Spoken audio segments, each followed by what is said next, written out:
Hello and welcome to Mind, Body, Sleep, the podcast for anyone out there who wants to understand and recover from insomnia using a holistic perspective. I'm Beth, Kendall, your host. Let's get started. Hello and welcome to the podcast. Today, I am very excited to be joined by intuitive eating and body image coach, Talia Cooper. Welcome, Yay. Talia. Hi. Awesome. Thank you so much. Yes, I'm so excited about this conversation.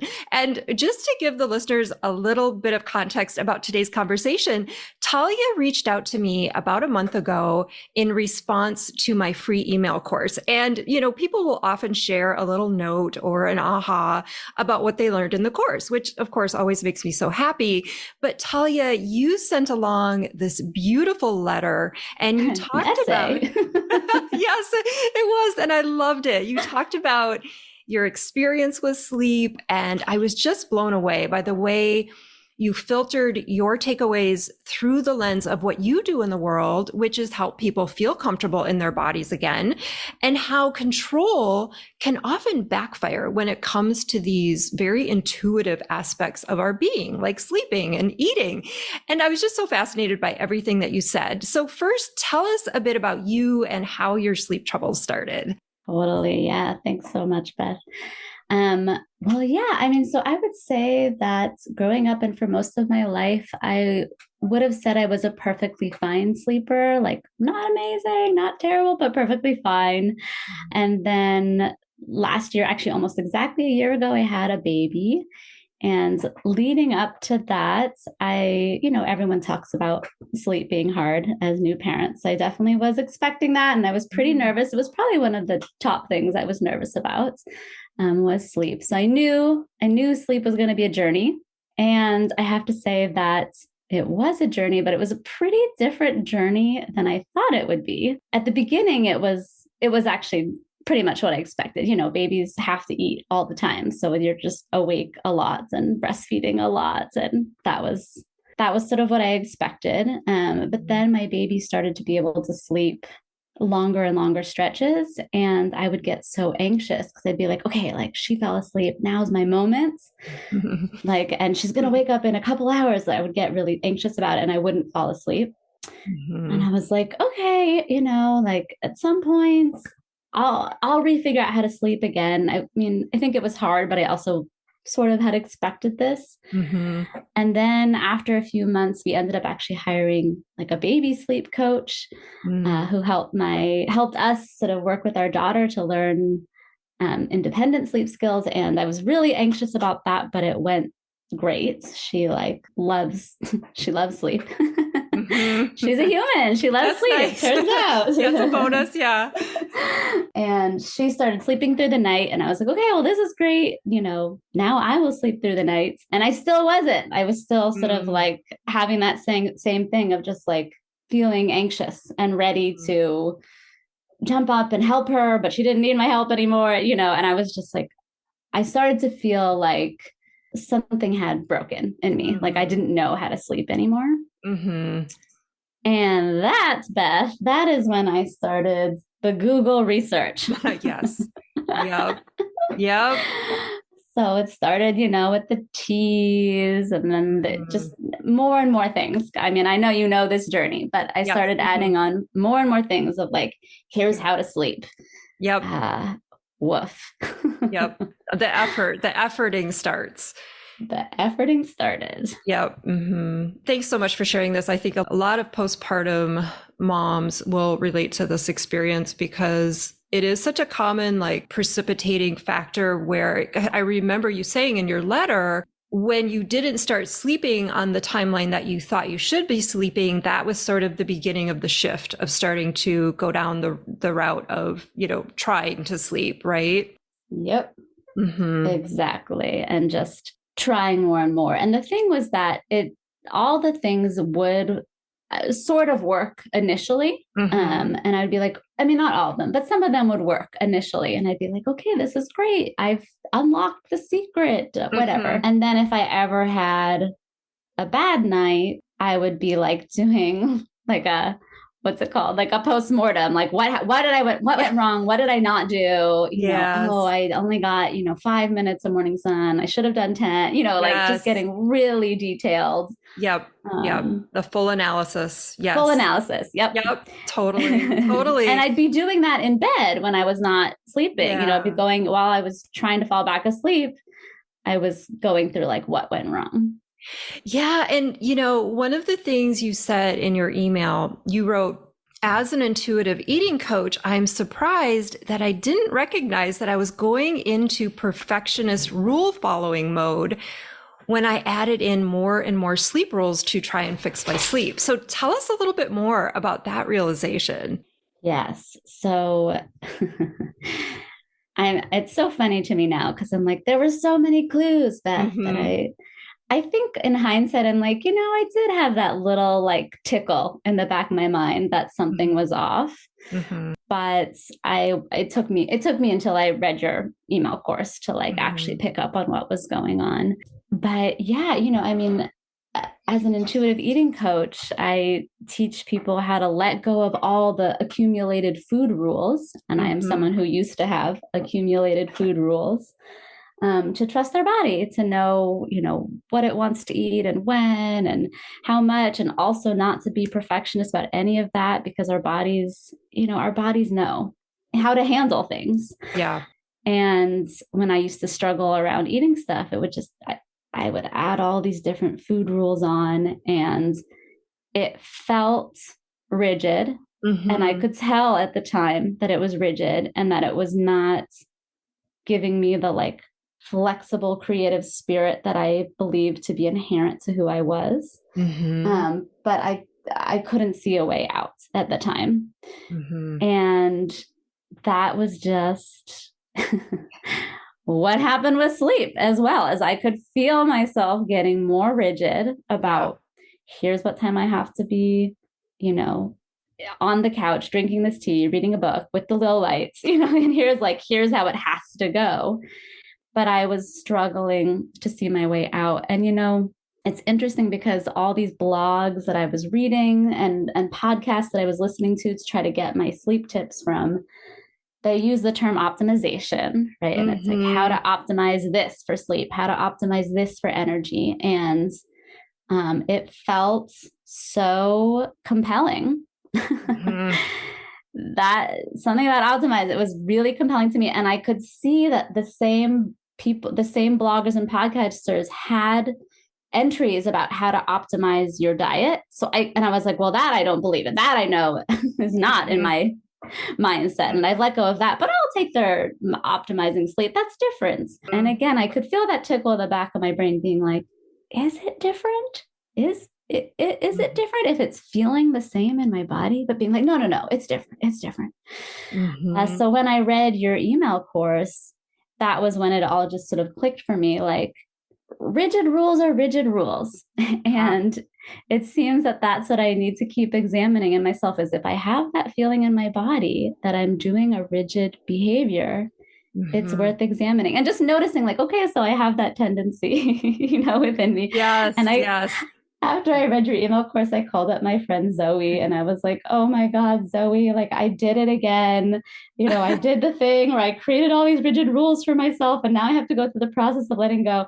And she was like, well, good news, Talia. With eating, it took you years. With the sleep, it sounds like it took you about 9 months. Yeah. So the good news is the lesson you learn over and over again in life sometimes at least gets a little bit faster. Yes. Oh, I am with you so much on this, and how you sort of had, like, I had so much of this understanding, and I don't think I mentioned, but I've got a nutritional therapy background, and I'm very much in line with not putting a lot of rules or anything around, food, because I think it can have the same kind of paradoxical effect that it can have with sleep. And, I was very knowledgeable in the whole mind body realm, but I wasn't applying any of it to insomnia. Yeah. And it was so weird. It was almost like insomnia had this separate category.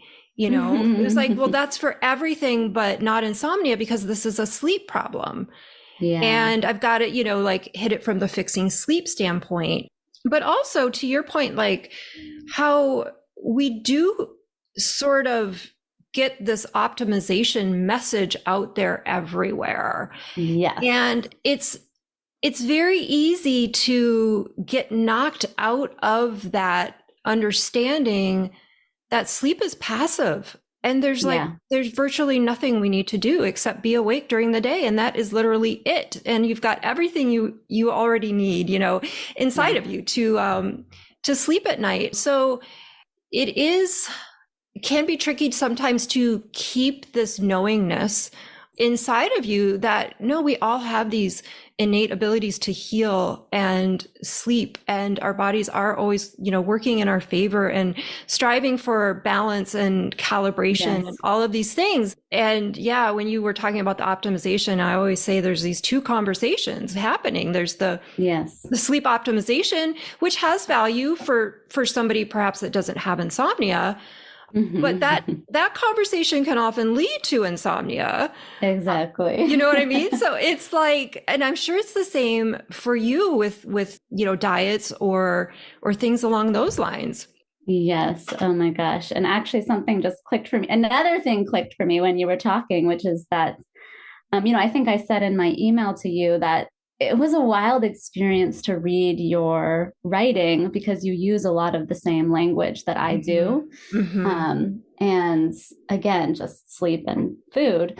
And just another similarity popped up for me now, which is the term equilibrium. Is also a term that I use a lot with my clients, which is trusting our body's equilibrium and that our bodies are going to be the size that they are meant to be. And all we have to do is get out of our own way. And I'm like, it's just clicking for me that it was the same with sleep. I was not trusting my body's ability to find equilibrium in sleep when I was going down the optimization rabbit hole.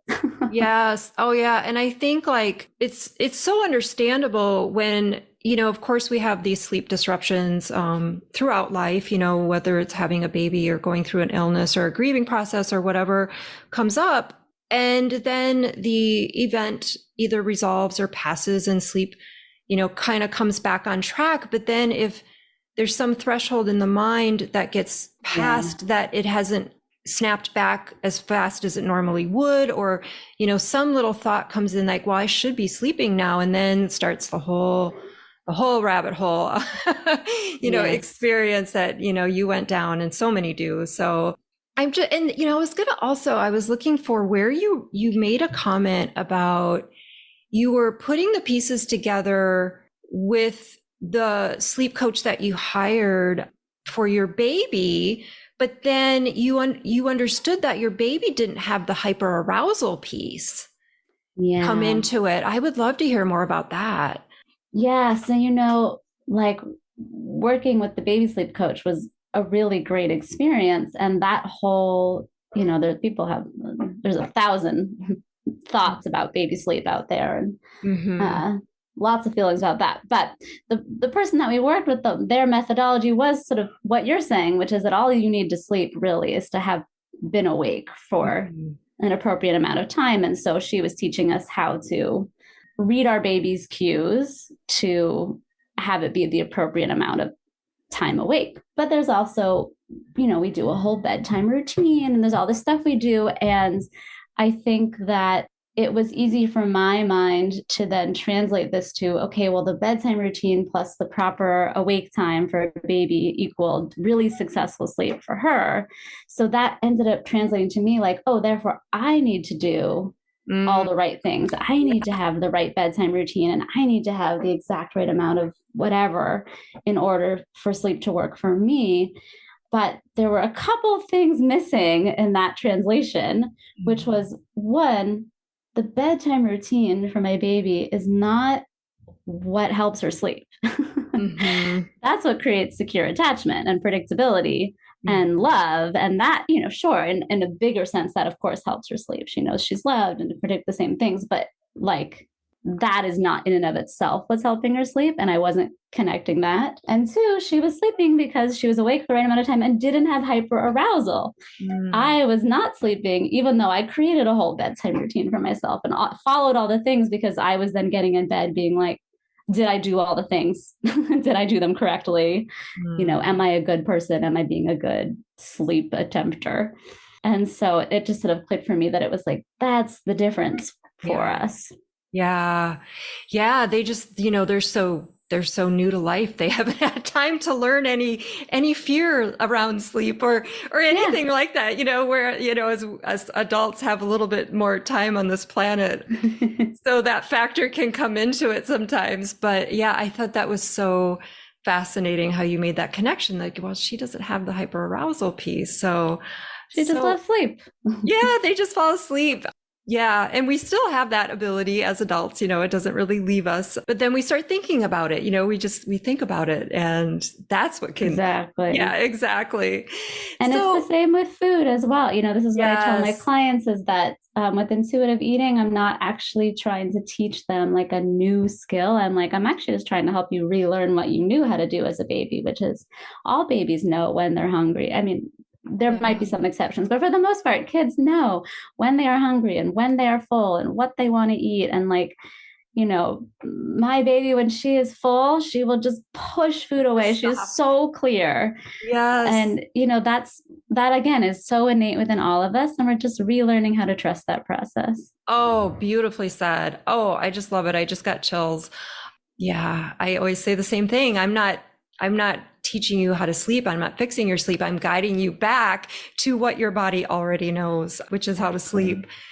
And I'm so curious. I had a chance to look at your website and just look at the work you're doing. And I'm curious what the major influences in your life were that brought you to the current relationship that you have with yourself and your body and the work you do. Yeah. Well, as I alluded to before, I had my own struggles with eating. I do not say that I had an eating disorder, but I had sort of like disordered eating, as some people say.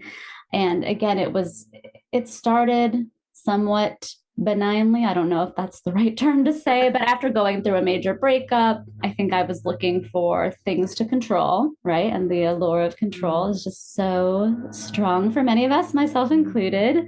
Yes. And I wanted to control my health. I wanted to feel healthy. And so I started cutting out some foods from my diet and then cutting out more and more. And then I downloaded a calorie tracking app and started doing more and more exercise. And it just, again, it's like the way that this kind of added up felt very similar to what happened with sleep, where it just started with good intentions in some ways and then just went down the rabbit hole. And I remember hitting a moment in my life where I was like, I kind of stepped outside of it and I was like, oh, this will turn into an eating disorder. Like, that's the path that I'm headed on.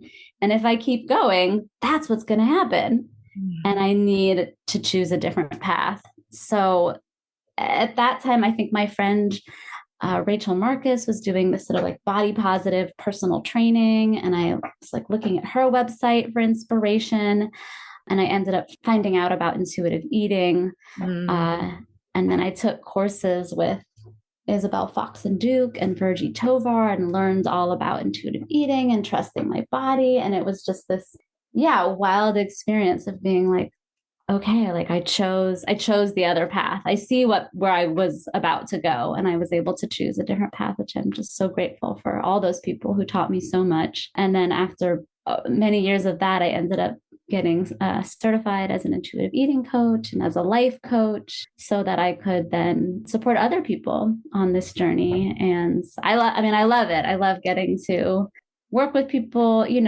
I imagine you find a similar thing with sleep, but because our bodies and food is just connected to so much, if people come to coaching sessions expecting that, they're just going to work on food, they're just going to work on how much they hated their body when they looked in the mirror this morning. And of course, it ends up being about everything in life.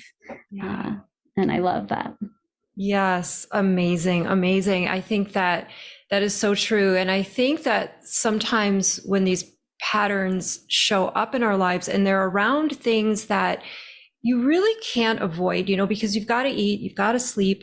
So they can be very loud messages, yes. And you really can't, it's like, okay, I'm going to have to, look at this. And it's the same thing when people come through my program, they're surprised at how much it applies to life. It's not Yes. it's not even about the sleep. It's not about the food. It's surprising how it's about everything else. So tell everyone where they can find you in the work that you do.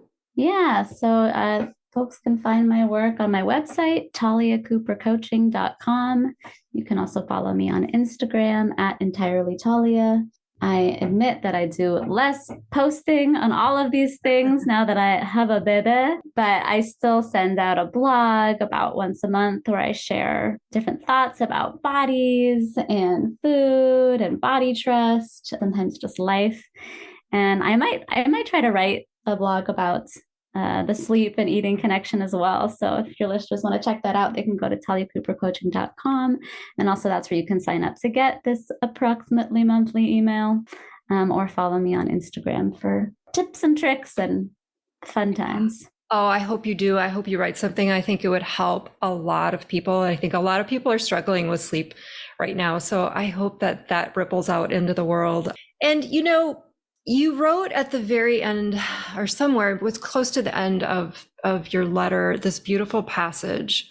And you said, "Thanks so much, Beth, for helping me reroute my car. It seems the lesson I am destined to learn over and over in life is to release rigidities and trust my body," which I was like, oh, again, I'm getting the goosebumps. And, I've been thinking about some sort of, signature sign-off question for my podcast guests. And I'm leaning towards asking this one. What are a few of the silver linings that can come with the experience of insomnia? Or what were they for you? Yeah, I love that. Yeah, I have a big one, I think, which is that I'm actually so grateful that I got obsessed with the morning lights, because I don't think I would have done that without this rabbit hole that I went down. And now I actually love it. And I was writing to you, like, it does remind me of the moment some of my clients have where they're like, oh, I actually still like salad, or like, I still like my exercise class, or whatever, like insert habit that I previously only did because I thought I had to do it to be healthy or to be thin or whatever. But now it turns out I actually like it. Mm-hmm. And I sort of feel that way about some of the like sleep routine stuff, particularly the morning light. So we got in this habit of every morning going outside and breastfeeding my daughter on the stoop. And I just love it so much. It's like my favorite ritual. But now it's even better because it's not attached to rigidities. So like, yeah, back then we were doing it rain or shine, and it was a little absurd. And now I'm like, if it's raining really hard, I don't have to do it.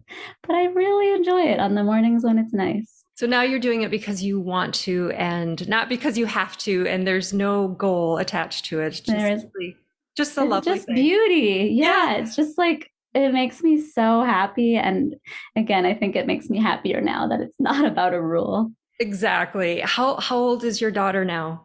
She will be 1 in 2 days. Oh, are you having a birthday party? We are, yes. I'm excited. Fun. Awesome.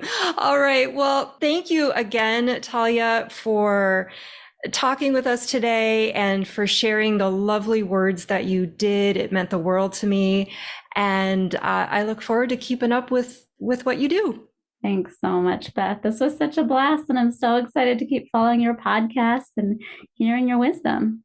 Awesome. Awesome. All right, Talia, we'll talk to you soon. Take care. All right. Thanks, Beth. Bye-bye. Bye. Thanks for being here today. If you love what you heard on today's episode, don't forget to hit the like button and subscribe to the podcast. And if you need more support with your sleep, join me in the Mind Body Sleep Mentorship. This 3-month one-on-one program will transform your relationship with sleep so you can get back to living the life that you love, free from the fear of not sleeping. Head on over to bethkendall.com for more details. I'll see you next time.